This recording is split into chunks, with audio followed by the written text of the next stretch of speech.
ఓం నమ శివాయ శ్రీమాత్రే నమ. మిత్రులకి శ్రేయోభిలాషులకి అలాగే నన్ను ఎంతగా ఆదరిస్తున్న యూట్యూబ్ ప్రేక్షకులందరికీ కూడా పేరు పేరు ధన్యవాదాలు. మిత్రులరా, మీ అందరికీ కూడా ఆ పరాదేవత ఎల్లవెల్లలా మీతో ఉండి మీ మనోవాంఛ నెరవేర్చాలని మనస్ఫూర్తిగా కోరుకుంటున్నాను. చాలామంది మిత్రులు అడుగుతూ ఉంటారు, గురువుగారు మాకు అద్భుతంగా పనిచేసే చిన్న మంత్రాలు చెప్పండి, మాకు రోజు మేము ఇంటి దగ్గరే ఉండి చేసుకొని మాకు ధనము సంపద కీర్తి ప్రతిష్టలు మనసులో ఉన్న కోరికలు అన్నీ నెరవేరే మంత్రం ఏదైనా చెప్పండి, తేలిగ్గా ఉండాలి గురువుగారు, దానికి మేము ఇబ్బంది లేకుండా చేసుకోవాలి గురువుగారు చాలామంది అడగడం జరిగింది. ఈరోజు మనం ప్రతిరోజు ఉదయాన్నే మన ఇంటి దగ్గర తులసి మొక్క దగ్గర ఒక 2 మంత్రాలు జపించి నీటిని సమర్పిస్తే మనకి అదృష్టం కలిసి వస్తుంది. ధనం కావాల్సిన వారికి ధనం వస్తుంది, సంపద కావాలనుకునే వారికి సంపద వస్తుంది, అలాగే కీర్తి ప్రతిష్టలు అభివృద్ధి ఇవన్నీ వస్తాయి. ఇంటిలో వాస్తు దోషాలు ఉంటే నివారణ జరుగుతుంది. కుటుంబ సభ్యుల మధ్య ప్రేమానురాగాలు పెరుగుతాయి. చాలా చిత్రంగా అనిపించవచ్చు, ఎందుకంటే తులసి మొక్కకి ఆ శక్తి ఉంది. సాక్షాత్తు మనం ఎన్నో వీడియోల్లో దైవ స్వరూపంగా చెప్పుకోవడం జరిగింది. మన పూర్వీకులు ఈ తులసి మొక్కతో ఎన్నో రకాల ప్రయోగాల గురించి చెప్పారు. సాధకుడు ఎవరైనా సరే, చేసేవారు ఎవరైనా సరే మనస్ఫూర్తిగా ప్రయత్నం చేస్తే ఖచ్చితంగా ఆ శ్రీమన్నారాయణ కృప వల్ల సమస్తం అంటే ఏది కావాలంటే అది వచ్చి తీరుతుంది. మనకి మన ధర్మశాస్త్రంలో తులసి మొక్క పవిత్రమైన మొక్క. అలాగే జ్యోతిషాస్త్రంలో మనకి తులసి మొక్క గురించి ఎన్నో అద్భుతమైన క్రియలు ప్రక్రియలు బయటపడడానికి మార్గాలు తెలియజేయడం జరిగింది. మనం అంతకుముందు వీడియోలో కూడా చెప్పుకున్నాం. ఈ మొక్కలో మనకి ఆయుర్వేదం మనం చూసేది ఎంతసేపు ఎలా చూస్తామంటే ఆయుర్వేద పరంగా చూస్తూ ఉంటాం, కానీ అద్భుతమైన దైవశక్తులు కలిగి ఉన్న మొక్క. మనకి కలికాలంలో పవిత్రమైన మొక్కల్లో తులసి మొక్కకున్న ప్రాధాన్యత అంతా ఇంతా కాదు, మనందరికీ తెలుసు. మనం శాస్త్రం ఏం చెప్తుందంటే తులసి మొక్క వేరుల్లో అన్ని తీర్థాలు ఉంటాయి, అన్ని తీర్థాలు. అలాగే తులసి మొక్క కాండంలో మధ్యలో మనకి శాస్త్రం ఒక అద్భుతమైన విషయం చెప్పింది. రావి చెట్టుకి ఎలాగైతే దేవతలు ఉంటారో తులసి మొక్కలో కూడా అలాగే అన్ని శక్తులు ఉంటాయి చెప్పింది. మనకి దేవతలందరూ కూడా తులసి మొక్క కాండంలో ఉంటారు అని శాస్త్రం చెప్తుంది. అలాగే పై భాగంలో ఆకుల్లోనూ ఈ పై భాగంలో సమస్త వేదాలు ఉంటాయి అని శాస్త్రం చెప్తుంది. అంటే ఈ మొక్క మనకి జ్ఞానాన్ని, పుణ్యాన్ని, శక్తిని ఇస్తుందని అర్థం. అంటే మనం దేవతలను మనం ఎలా ఆలోచిస్తామంటే దేవతలు అనగానే మనకు వరాలు ఇచ్చేవారుగా భావిస్తాం. అంటే తులసి మొక్క ఆరాధన చేయటం వల్ల, తులసి మొక్కని సేవించటం వల్ల, తులసి మొక్కని విధి విధానంగా వాడటం వల్ల సమస్తము మనకి వస్తాయని అర్థం. మన ఆలోచన విధానంలో ధనానికి ముడిపెట్టి మనం ఆలోచిస్తున్నప్పుడు ఒక్కొక్కసారి మనకి తెలియకుండానే సంపద గురించి మాత్రమే ఎక్కువగా ఆలోచిస్తూ ఉంటాం. ఎందుకంటే కష్టాలు ఎక్కువగా ధనం వల్లే కదా వచ్చేది, ధనం లేకపోవడం వల్లే కదా ఇన్ని సమస్యలు అని మనం భావిస్తూ ఉంటాం. మన మానసిక ప్రవర్తనని ప్రేరేపించి మనకు కావలసిన దాన్ని ఇవ్వగలిగే శక్తి తులసి మొక్కలో ఉంది. దాని అర్థం అది. అలాగే తులసి మొక్కని ప్రతిరోజు పూజ చేయడం వల్ల మన పాపకర్మలు తొలగిపోయి మనకి మోక్ష ప్రాప్తి లభిస్తుంది. అంటే తులసిని ఆరాధించే వారికి శ్రీమన్నారాయణ కృప ఎప్పుడూ ఉంటుందని అర్థం. అలాగే ఎవరైనా సరే దేవతా ప్రసాదాలలో మనం చూస్తూ ఉంటాం, ఒక తులసి ఆకుని దళాన్ని అలా పెట్టి దేవుడికి ప్రసాదంగా సమర్పిస్తూ ఉంటారు. కానీ ఒకటి గుర్తుంచుకోవాల్సింది ఏంటంటే మనం శివుడికి మాత్రం పొరపాటును కూడా తులసిని వాడకూడదు, ప్రసాదంగా కావచ్చు పూజకు కూడా వాడకూడదు. అలాగే తులసి పత్రాలతో పూజ చేయడం వల్ల, అలాగే వ్రతాలప్పుడు, జపం చేస్తున్నప్పుడు, యజ్ఞం చేస్తున్నప్పుడు, హోమం చేస్తున్నప్పుడు ఈ తులసి దళాన్ని సమర్పిస్తే అనంత పుణ్యఫలం లభిస్తుంది. అలాగే తులసి మొక్క దగ్గర ప్రతిరోజు ఈ మంత్రాన్ని జపిస్తూ నీళ్లు పోస్తే మనకి ధనలాభం, ధన సంపద, కీర్తి ప్రతిష్టలు, ఆయుష్ అన్నీ వస్తాయి. కష్టాలు తొలగిపోతే శాస్త్రం చెప్తుంది. ఆ మంత్రం ఏంటి, ఇంకా మిగతా విషయాలు చెప్తాను. మిత్రులారా, మీకు ఈ వీడియో నచ్చినట్లయితే లైక్ చేయండి, నా ఛానల్ని సబ్స్క్రైబ్ చేసుకోండి. పక్కనే ఉన్న గంట సింబల్ని యాక్టివేట్ చేసుకోండి. 10 మంది మిత్రులకి షేర్ చేయండి. అనేక రకాలైన సమస్యల మీద వీడియోలు చేయడం జరిగింది. నా వీడియోస్లోకి వెళ్ళండి. మీరు ఆచరించగలిగేదాన్ని ప్రయత్నించేయండి. ఇప్పుడు మీరు చాలా తేలికైన మంత్రం ఎవరైనా జపించగలుగుతారు. ఎలా చేయాలో చెప్తాను. ఓం సుభద్రాయ నమః. మీకు బాగా గుర్తుంచుకోండి, ఏ మంత్రానికైనా ముందు ఓం తర్వాత నమః ఉంటే ఒకవేళ మంత్రం పలుకుతున్నప్పుడు మీ వాక్కులో ఏదైనా దోషమున్నా అది దోషం కిందకు రాదు. ఎందుకంటే మంత్రానికి ముందు ఓం ఉన్న తర్వాత లాస్ట్లో నమః ఉన్న అది మంచిగానే మారుతుంది తప్ప చెడుగా ఉండదు. ఈ మంత్రాన్ని ఒక మంత్రాన్ని మీరు నీరు పోస్తూ జపించి మనసులో కోరికలు చెప్పుకోవచ్చు. ఓం సుభద్రాయ నమః, అలాగే ఓం సుప్రభాయ నమః, ఓం సుప్రభాయ నమః. ఈ 2 మంత్రాలు నేను వీడియో డిస్క్రిప్షన్ బాక్స్లో పెడతాను, మీరు కావాల్సిన వారు చూడవచ్చు. అలాగే ఈ 2 మంత్రాలను జపిస్తూ తర్వాత నీళ్లు పోయండి, మొక్కకు నీరు సమర్పించండి. అలాగే ఈ మంత్రాన్ని మరి ఎన్నిసార్లు జపించాలి అని అనుమానం వస్తుంది. ఈ మంత్రాన్ని 3 సార్లు జపించండి చాలు. అలాగే తులసి ఆకులు కోసేటప్పుడు కూడా ఈ మంత్రాన్ని జపించవచ్చు. అలాగే మీరు ఏదైతే మీ మనసులో ఉన్న కోరికలు ఉంటాయో, సంకల్పాలు ఉంటాయో, ఆ సంకల్పాలు నెరవేరడానికి ఈ మంత్రం అద్భుతంగా పనిచేస్తుంది. అంతకుముందు వీడియోలో కూడా సంతానం కావాలన్నా, వివాహం కావాలన్నా, ఉద్యోగం రావాలన్నా తులసి మొక్క దగ్గర విధి విధానంగా కొన్ని పూజలు ఉన్నాయి.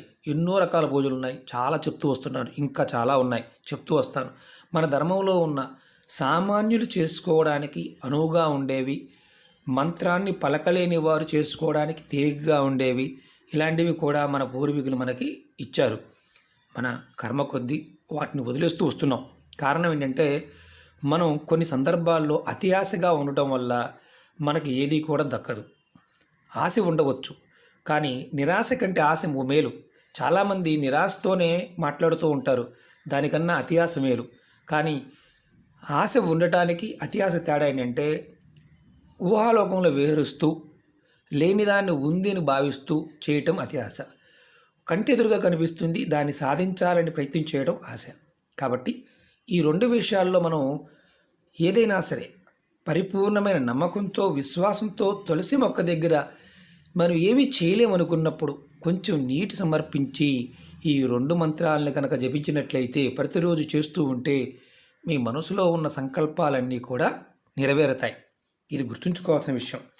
ఇంకొకటి ఏంటంటే, అంతకుముందు కూడా చెప్పాను, ఎవరి ఇంటిలో అయితే తులసి మొక్క పెట్టి పూజిస్తారో వారికి అకాల మృత్యువు రాదు. ఆశ్చర్యంగా అనిపించవచ్చు. మనకి మృత్యుభయం అనేది ఏంటంటే ఒక్కొక్కసారి దశలోనూ, విదశల్లోనూ, అంతర్దశల్లోనూ, సూక్ష్మ దశల్లోనూ రాహు, కేతువు, శని ప్రభావం వల్ల ఒక్కొక్కసారి అకాల మృత్యు, అనుకోకుండా మరణం ప్రాప్తిస్తూ ఉంటుంది. అలా రాకుండా ఉండడానికి మనం ఏదైనా చెయ్యాలనుకుంటే మనం ఆరాధన చెయ్యాలి. తులసి మొక్కను ఆరాధన చేసినా, తులసిని పూజించిన అకాల మృత్యువు అనేది రాదు. ఇది గుర్తుంచుకోండి. అలాగే తులసి మొక్కకి మీకు పాపకర్మలు తొలగిపోవాలి, మోక్షం కావాలనుకునేవారు కంపల్సరిగా తులసి మొక్కకి నీరు పోసి మీరు ఖచ్చితంగా చేయవచ్చు. తులసి మొక్కకి అంతకుముందు వీడియోలో కూడా చెప్పాను, నీరు ఎలా పోయాలో కూడా చెప్పాను. అలాగే తులసి మొక్కకి నీరు పోసిన తర్వాత తులసి మొక్క మొదల్లో కుంకుమని, పసుపు కుంకుమ పొట్టుగా పెట్టండి కొద్దిగా, అంతేగాని మొత్తం పూసేమాకండి. ఎందుకంటే చెట్టు కాబట్టి ఒక్కొక్కసారి ఈ కుంకుమ కూడా కెమికల్ లాంటివి ఉన్నప్పుడు దానివల్ల కూడా ఒక్కొక్కసారి చెట్టు మరణించడానికి అవకాశం ఉంటుంది. మొక్కలు కొంతమంది చెప్తూ ఉంటారు, గురువుగారు మా ఇంటి దగ్గర చనిపోతుంది, కారణం ఏంటని. నరఘోష, జనఘోష లాంటివి ఉన్న ఈ మొక్క తీసుకొని మనం రక్షిస్తుంది కాబట్టి మొక్క మరణిస్తుంది, మళ్ళీ మొక్కని పెట్టుకోవచ్చు. అంతకుముందు వీడియోలో మొక్కలు ఏ రోజు పెట్టుకోవాలో కూడా చెప్పాను, నా వీడియోస్లోకి వెళ్ళండి, చూడండి. అలాగే ప్రతిరోజు సాయంత్రం తులసి మొక్క దగ్గర ఆవు నీటితో ఎవరైతే దీపం వెలిగిస్తారో వారి ఇంటిలో లక్ష్మీదేవి స్థిరంగా ఉంటుంది, లక్ష్మీదేవి యొక్క ప్రసన్నత కలుగుతుంది, లక్ష్మీదేవి ఆ ఇంట్లో స్థిరంగా ఉంటుంది. చాలామంది అడుగుతూ ఉంటారు, గురువుగారు మాకు సమస్య, ప్రయత్నించేయండి. నేను ఒకటే మీ అందరికీ తెలియజేసేది, ఏదైనా ప్రయత్నపూర్వకంగా చేయండి, ఫలితం వస్తుంది. ఒక్కసారి చేసి ఫలితాన్ని ఆశించమాకండి, ఇది కలికాలం. మీరు మనస్ఫూర్తి పూర్తిగా మనసు పూర్తిగా గనక చేస్తే 2 సెకన్లోనే ఫలితం రావడానికి అవకాశం ఉంటుంది. దాని మీద పరిపూర్ణమైన విశ్వాసం, మీ మీద మీకు నమ్మకం కలిగి ఉండాలి. అలాగే ఇంకొక పాయింట్ ఏంటంటే, తులసి మొక్క ఉన్న దగ్గర ఎటువంటి నకారాత్మక శక్తి అంటే నెగిటివ్ ఎనర్జీ అనేది ఇంటిలోకి రాదు అనేది శాస్త్రవచనం. అంటే శాస్త్రం ఏం చెప్తుందంటే, ఎక్కడైతే తులసి మొక్కలు ఉంటాయో అక్కడ నకారాత్మక శక్తి అనేది రాకుండా ఉంటుంది. కొంతమంది మిత్రులు అడిగారు, గురువుగారు మేము సమాధుల మీద కూడా చూసామండి మొక్కలు, ఎందుకు పెట్టారండి అని. పుణ్యం కలగాలి, పోయిన ఆత్మకి శాంతి కలగాలి, పోయిన ఆత్మ ఎవరైతే వెళ్ళిపోయారో వారి పుణ్యలోకాలకు వెళ్ళాలి, వారి నుంచి సమాజానికి ఎటువంటి నష్టం కలగకూడదు, వారి వల్ల వారి ప్రకోపాలు ఏమీ పనిచేయకుండా ఉండాలని తులసి మొక్కలను కూడా పెడుతూ ఉంటారు. మనకేమో అన్ని మన దృష్టిలో అన్ని వంకరగా ఆలోచిస్తూ ఉంటాం కాబట్టి అందుకనే మనకి జీవితంలో ముందుకు వెళ్ళడానికి అవకాశాలు తక్కువ ఉంటాయి. ఎవరైతే పాజిటివ్ థింకింగ్గా ఉంటారో, ఎవరైతే పాజిటివ్గా ఆలోచిస్తారో, ఎవరైతే ప్రతి దానిలోనూ మనకి అవకాశాన్ని పాజిటివ్ చూస్తూ ఉంటారో వారి జీవితంలో ఏ క్షణంలోనైనా ఆ పరాదేవత ముందుకు తీసుకొస్తుంది. ఎవరైతే ప్రతి దాంట్లో నకారాత్మకంగాను ప్రతి దాంట్లోనూ తప్పుగా చూస్తూ ఉంటారో వారి జీవితంలో తరతరాలుగా కూడా ఎదగడం కష్టంగా ఉంటుంది. ఎందుకంటే పాజిటివ్ థింకింగ్ మనలో ఉన్న దైవశక్తిని ప్రేరేపిస్తుంది, నెగిటివ్ థింకింగ్ మనలో ఉన్న దుష్టశక్తుల్ని ప్రేరేపిస్తుంది. కాబట్టి ఇది మనం గుర్తుంచుకొని ప్రవర్తించాలి.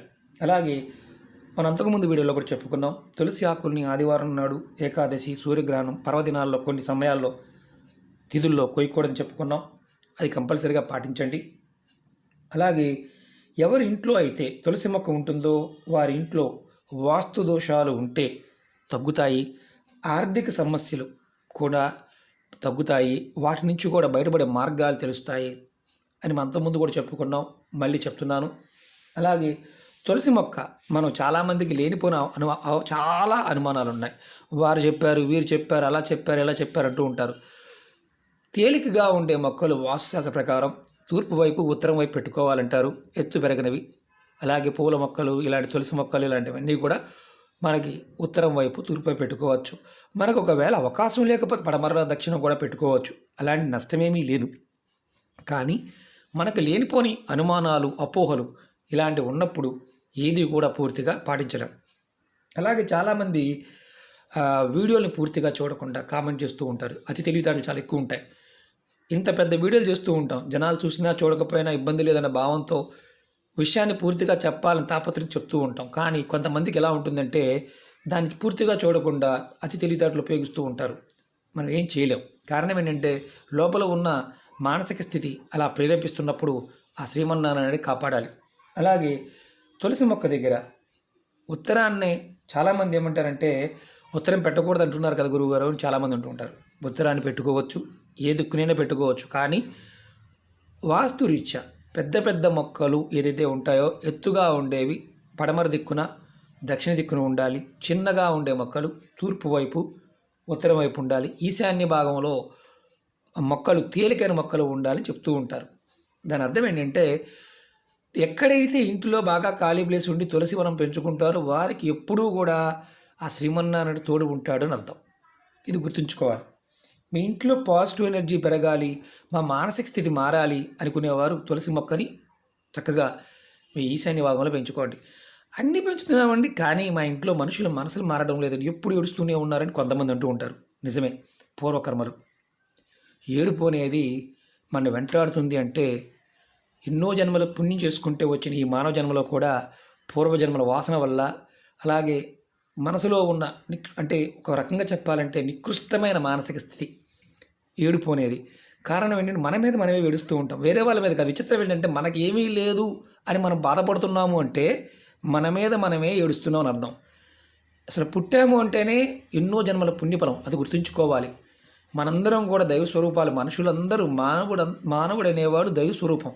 ప్రకృతి, మొక్కలు ఇవన్నీ కూడా మన కోసం, మనకు ఆ దేవతాశక్తులు మన కోసం వచ్చాయని మనం భావించాలి. కృతజ్ఞతాభావం కలిగి ఉంటే చాలు, మొత్తం మనం అన్నీ పొందగలుగుతాం. మన పెద్దలు చెప్తున్న మాట ఇదే. అందుకే మన ధర్మం అద్భుతమైంది. ఎంతో అద్భుతమైన ధర్మంలో మనం ఉన్నాం. ఖచ్చితంగా మన ధర్మాన్ని మనం పాటించినట్లయితే మన జీవితం అద్భుతంగా ముందుకు వెళ్తుంది.